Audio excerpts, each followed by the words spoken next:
सहनाववतु सहनौ भुनक्तु सह वीर्यं करवावहै तेजस्विनावधीतमस्तु मा विद्विषावहै। ओम शांति शांति शांति। वैदिक जीवन पद्धति की इस कक्षा में आप सभी का हार्दिक स्वागत है, अभिनंदन है। ऋग्वेद के चतुर्थ मंडल का स्वाध्याय हम कर रहे हैं और चतुर्थ मंडल में हमने चतुर्थ सूक्त के मंत्रों का स्वाध्याय किया था।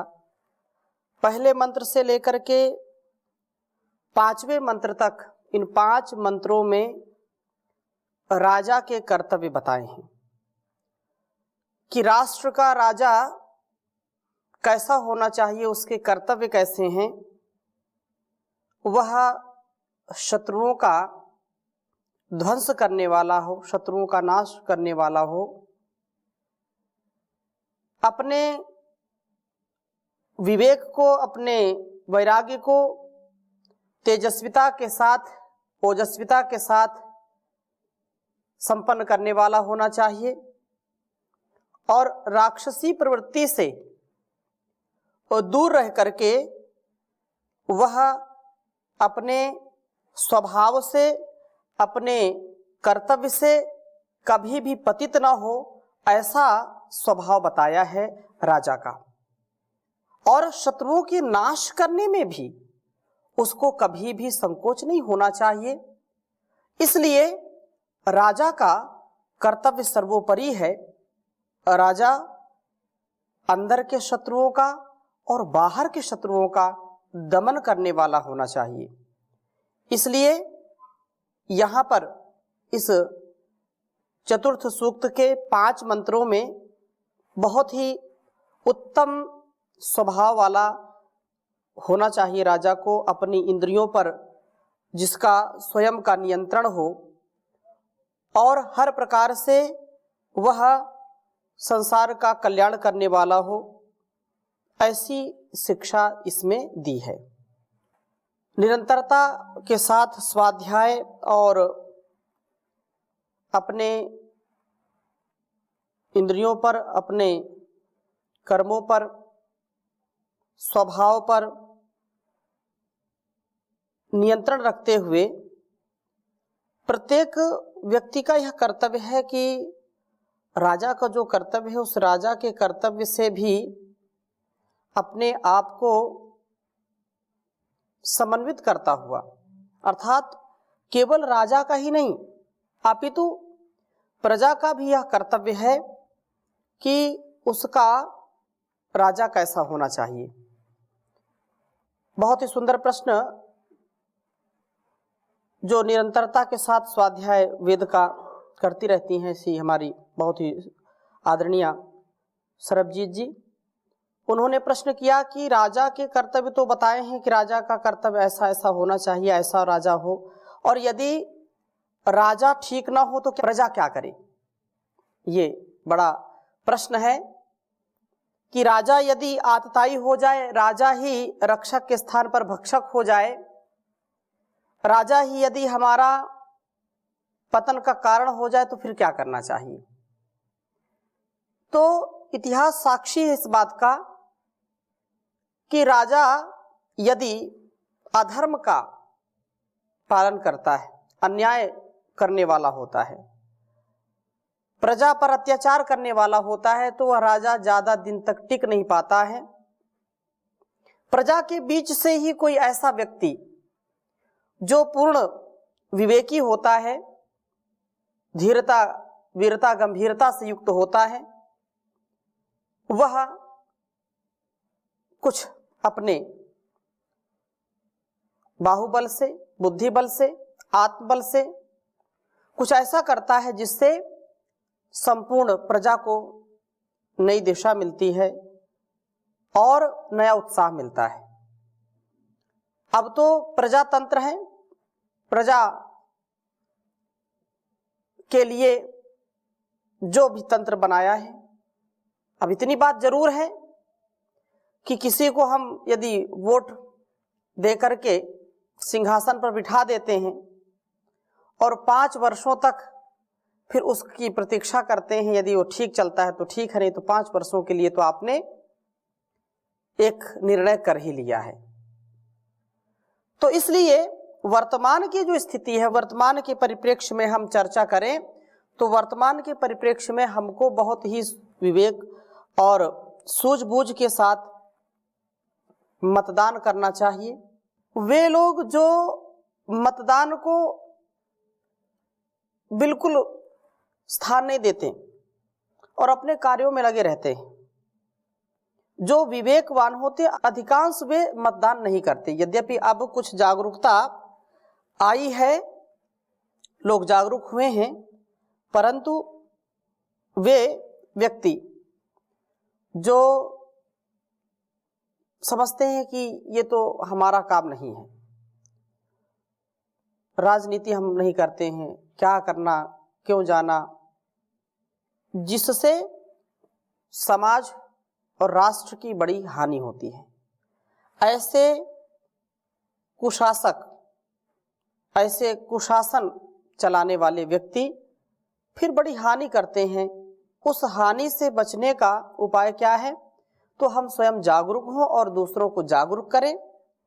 अच्छे, सच्चे, ईमानदार, नेक और पुरुषार्थी, चरित्रवान, देशभक्त लोगों को ही हम राष्ट्र का राजा बनाएं, जो हमारी संस्कृति को, हमारे संस्कारों की रक्षा कर सकता है, जो इस भारतीयता की रक्षा कर सकता है, नैतिक मूल्यों की जो रक्षा कर सकता है।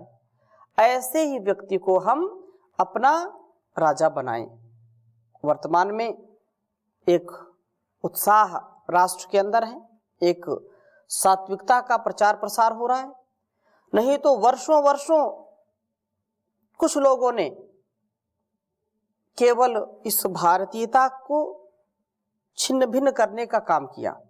अभी कुछ ऐसा अवसर, ऐसा समय, ऐसा वातावरण बन रहा है जहां पर हमारी संस्कृति के लिए, हमारे संस्कारों के लिए एक बहुत ही दिव्यता के साथ कार्य किया जा रहा है। ऐसे राजा का निर्माण हमारे हाथ में है, हमको ऐसा ही करना चाहिए।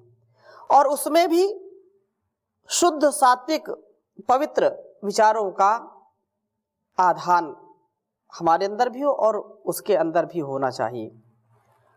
आगे का वेद मंत्र अब आगे हम पढ़ेंगे, बहुत सुंदर वेद मंत्र है कि वेद की चर्चा बहुत होती है। वेदो अखिलो धर्म मूलम, वेद का पढ़ना, पढ़ाना, सुनना, सुनाना और आचरण मिलाना सबका कर्तव्य है। सब सत्य विद्याओं का पुस्तक है वेद। तो इसका लाभ क्या है? रोज हम पढ़ते हैं, रोज सुनते हैं, तो वेद ज्ञान का लाभ क्या है? बड़ी सुंदर चर्चा की है इस वेद मंत्र में। चतुर्थ मंडल के चतुर्थ सूक्त का 6ठा मंत्र आपके समक्ष में रखूंगा। ओम साते जानाति सुमतिम यविष्ठा या ईवते ब्रह्मणे गातुमैरत् विश्वान्यस्मै सुदिना निरायो दुम्नान्यर्यो विदुरो अभिद्योत्। ओम साते जानाति सुमतिम यविष्ठा या ईवते ब्रह्मणे गातुमैरत् विश्वान्यस्मै सुदिना निरायो द्युम्नार्यो विदुरो अभिद्योत्। वेद मंत्र का भाव समझने का हम प्रयास करते हैं। ये यविष्ठ हमारे से बुराइयों को दूर करके अच्छाइयों को मिलाने वाले प्रभु, हमारे अंदर के दुर्गुण, दुर्व्यसन, दुर्व्यवहार, दुरितों को, कलुषित भावनाओं को, हमारे कल्मशों को, हमारे पापों को दूर करने वाले प्रभो, हमको सदा कल्याण से, भद्र से, धर्म से, विवेक से, विद्या से, अच्छाइयों से विभूषित करने वाले प्रभो, सह वह ते आपकी सुमतिम अर्थात कल्याणी मति को जानाती जानता है। जो ईवते गमनवते, इस कर्म अर्थात जो कर्म का उपदेश देने वाले प्रभु, ब्रह्मणे वेद ज्ञान के लिए गातुम मार्ग को अहिरत आक्रांत करता है। इर्गतौ धातु से अर्थात जो वेद ज्ञान की प्राप्ति के मार्ग पर चलता है वह बुद्धि को प्राप्त करता है। इस वेद में प्रभु ने सुमति दी है, इस सुमति को अपनाने में ही कल्याण है। जो इस सुमति को अपनाता है, अस्मयी इस पुरुष के लिए विश्वानी सुदिनानी सब दिन उत्तम व्यतीत होते हैं। कितना महान उपदेश इस वेद मंत्र में दिया गया है कि जो कोई भी, क्योंकि सारा संसार अपने स्वार्थ की बात तो करेगा ही करेगा,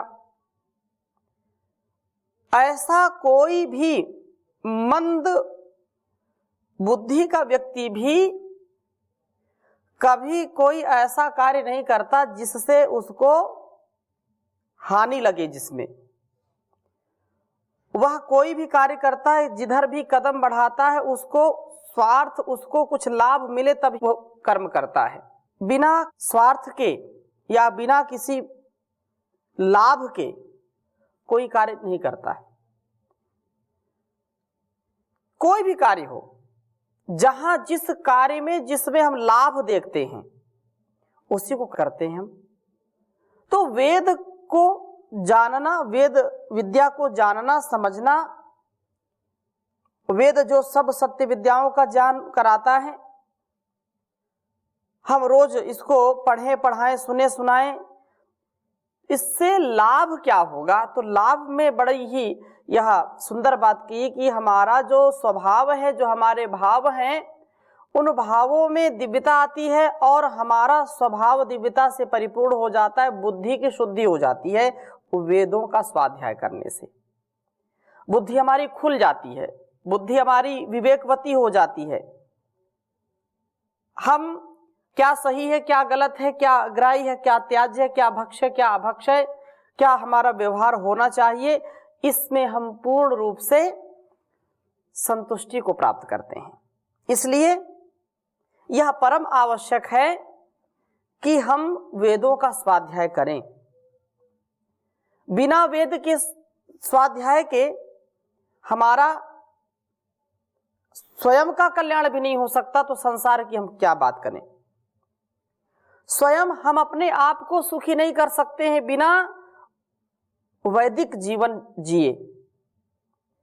तो वेदों का जो ज्ञान है ये हमारे बुद्धि की शुद्धि करता है, इसके अंदर की जो बुराइयां हैं वो दूर हो जाती हैं, जो गलत विचार हैं वो दूर हो जाते हैं,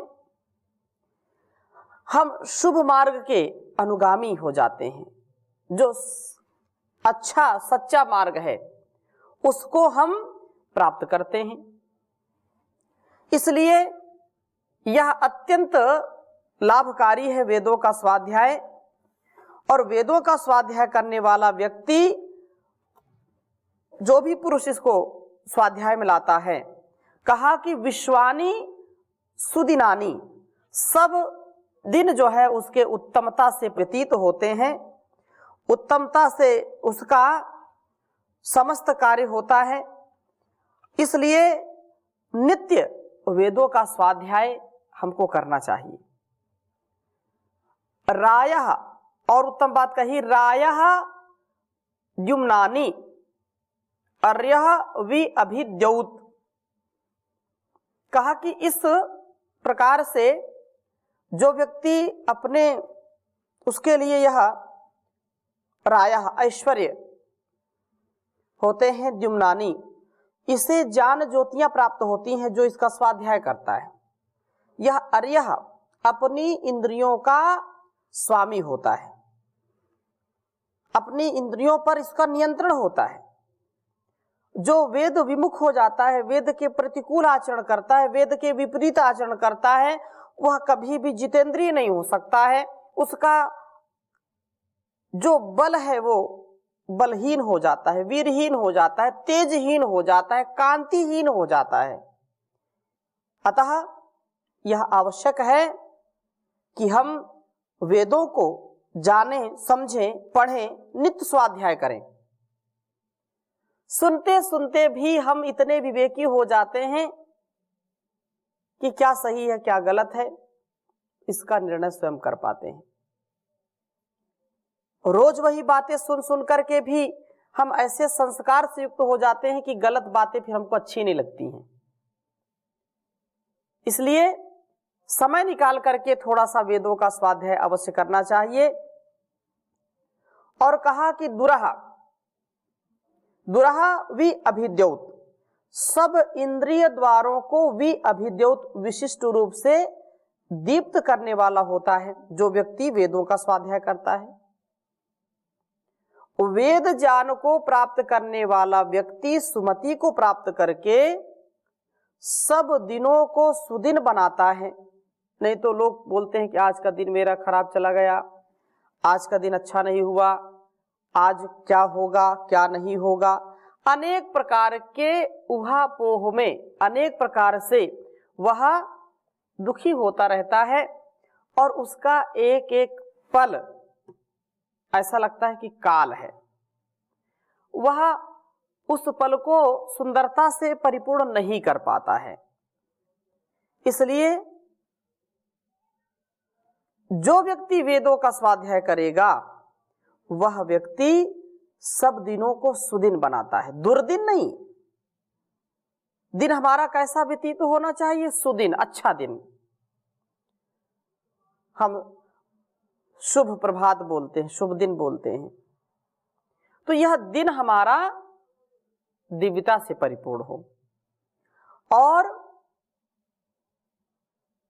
ऐश्वर्यों को प्राप्त करने वाले हों हम। वयम श्याम पतयोरयिणाम, हम धन ऐश्वर्यों के स्वामी हों, ऐसा परमात्मा से प्रार्थना करते हैं। ऐसा हमारा मनोभाव होता है। ज्ञान ज्योति वाला होता है, दीप्त इंद्रियों से युक्त होता है, दीप्त इंद्रिय द्वारों वाला बनता है जो वेद ज्ञान को आत्मसात करता है। वेद ज्ञान का आधान अपने स्वभाव में करता है, वह बहुत ही दिव्य जीवन जीता है। इसलिए हम प्रभु की जो वाणी है, कल्याणी वेद वाणी, इसका नित्य स्वाध्याय करें और ऐसा स्वाध्याय जो सतत हमारे जीवन और जगत के कल्याण के लिए है। नित्य स्वाध्याय सत्संग करते रहो, एक दिन सद ज्ञान प्राप्त हो जाएगा। शांति होगी, परम भ्रांति मिट जाएगी, पाप तापों का अवसान हो जाएगा। दूर हो जाएगी स्वार्थ की भावना, छल कलह द्वेष अधिकार लिप्सा स्वतः। लक्ष्य की ओर सबके बढ़ेंगे चरण, जब स्वकर्तव्य का ध्यान हो जाएगा। नित्य स्वाध्याय सत्संग करते रहो, एक दिन प्राप्त सद्ज्ञान हो जाएगा। पुष्प ज्यों ही खिला बाग सुरभित हुआ, भृंग की विहगों की आने लगी टोलियां। सद्गुणों की सुगंधी लुटाते चलो, सबके हृदयों में सम्मान हो जाएगा। नित्य स्वाध्याय सत्संग करते रहो, एक दिन प्राप्त सद्जान हो जाएगा। सद्गुणों की सुगंधी लुटाते चलो, सबके हृदयों में सम्मान हो जाएगा। तन से सेवा करो, मन से सद्भावना, धन से हरिये दुखी दीन की दीनता। पुत्र भगवान के हैं, उन्हें खुश करो, तुमसे खुश आप भगवान हो जाएगा। नित्य स्वाध्याय सत्संग करते रहो, एक दिन प्राप्त सद्जान हो जाएगा। शुद्ध करके भरो भव्य राष्ट्रीयता, घोर घातक अराष्ट्रीय समुदाय में की अपेक्षा अधिक तो बृहद अंग निज राष्ट्र का यौन क्रिस्तान हो जाएगा। आ पड़ी है कड़ी आपदा की घड़ी, आर्यो जिम्मेदारी है तुम पर पड़ी। आप यदि हैं सक्रिय जागरित संगठित, राष्ट्र का पूर्ण उत्थान हो जाएगा। याद युग युग जनता करेगी उसे, स्थिर रहेगा सुयश सर्व संसार में। जो प्रकाशार्य निज राष्ट्र गौरव तथा धर्म रक्षार्थ बलिदान हो जाएगा। नित्य स्वाध्याय सत्संग करते रहो, एक दिन सद्जान प्राप्त हो जाएगा। शांति होगी परम भ्रांति मिट जाएगी, पाप तापों का अवसान हो जाएगा। तो संसार में वेदों का ज्ञान सबसे निराला ज्ञान है। वेदों के ज्ञान के आधार पर ही हमारा भारतवर्ष विश्व गुरु रहा है। हमारा निज कर्तव्य है कि हम जो वेदों का ज्ञान है, ये कल्याणी वेदवाणी का जो आदेश उपदेश संदेश है, संकेत है, उसको हम आत्मसात करें। चाहे किसी भी कर्तव्य को निभाने वाले हों, यदि इससे विमुख हुए, इससे हम पतित हुए, तो कभी हम पावन नहीं बन सकते। हम पतन से बचें, उत्थान को सदा आत्मसात करते हुए जीवन को जिएं, तो यह बहुत सुंदर हो जाएगा।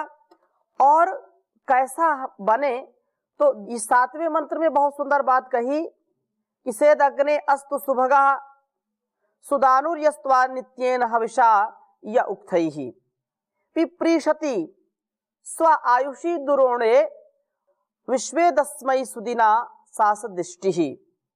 हे अग्ने, हे परमात्मन, सहहित जो गत मंत्र में बात कही है, उस वेद के ज्ञान के अनुसार अपने जीवन को जिए और ऐसा आचरण करते हुए चले तो निसंदेह उत्तम सौभाग्य वाला हो जाए। सुदानु सब खूब दान देने वाला हो और वासनाओं का खंडन करने वाला हो। वासनाएं जो आसक्तियां हैं, आसक्ति हैं जा नहीं सकती, लेकिन पुरुषार्थ और अपने मेहनत से, अपने संयम से, अपनी मर्यादा से जब हम आगे बढ़ते हैं तो निसंदेह हमारा सौभाग्य उदय होता है। जो आपकी नित्येन हविषा सदा हवि के द्वारा पिपृषति प्रीणित करना चाहता है, वह सुभग, वह सुदानु हो। यह जो उक्थई स्तोत्रों के द्वारा आपको पिपृषति, वह स्वे आयुषी अपने जीवन में असद सदा बने रहें, पूर्ण आयुष्य को प्राप्त करें, वह दुरोणे घर में बना रहे, इसे इधर उधर भटकना ना पड़े। क्योंकि संसार में अपने घर में, अपने निजवास में रहना सबसे बड़ा सुख कहा है, और प्रवास में तो दुख मिलता है।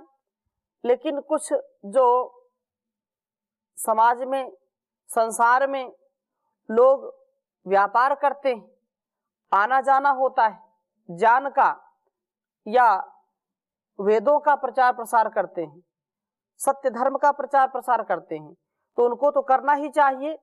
लेकिन सौभाग्यशाली वे लोग होते हैं जो घर में रह करके अपने परिवार को, संसार को सुख पहुंचाते हैं, उसका भरण पोषण करते हैं, उससे कभी पतित नहीं होते हैं। अतः यह जो वेदों का ज्ञान है अत्यंत महनीय है। इसके लिए विश्वास सब की सुदिना दिन सुदिन हो, सव इष्टि यज्ञ की असत फल साधन से संपन्न हो। प्रभु भक्त सुभग व सुदानु बनता है, दीर्घ जीवन को प्राप्त करता है, इसे भटकना नहीं पड़ता, इसके दिन सुंदर व्यतीत होते हैं, इसके यज्ञ सफल होते हैं। क्योंकि यज्ञ की सफलता जब तक नहीं मिलेगी तब तक कभी भी हमारा कल्याण नहीं होगा, क्योंकि यज्ञ जीवन से ही कल्याण को हम प्राप्त होते हैं। बिना यज्ञ की भावना से, त्याग की भावना से, परोपकार की भावना से जब हम इससे विपरीत आचरण करेंगे तो यह हमारे लिए बिल्कुल ही कल्याणकारी नहीं है, दुखदाई है। हम सुखदाई जीवन जिएं, इसलिए हम अपने जीवन को वेदानुकूल बनाएं। वेद के लाभ हमने इस वेद मंत्र में पढ़े हैं, आगे और चर्चा करेंगे। अब यहीं पर विराम लेते हैं। ओम शांति शांति शांति।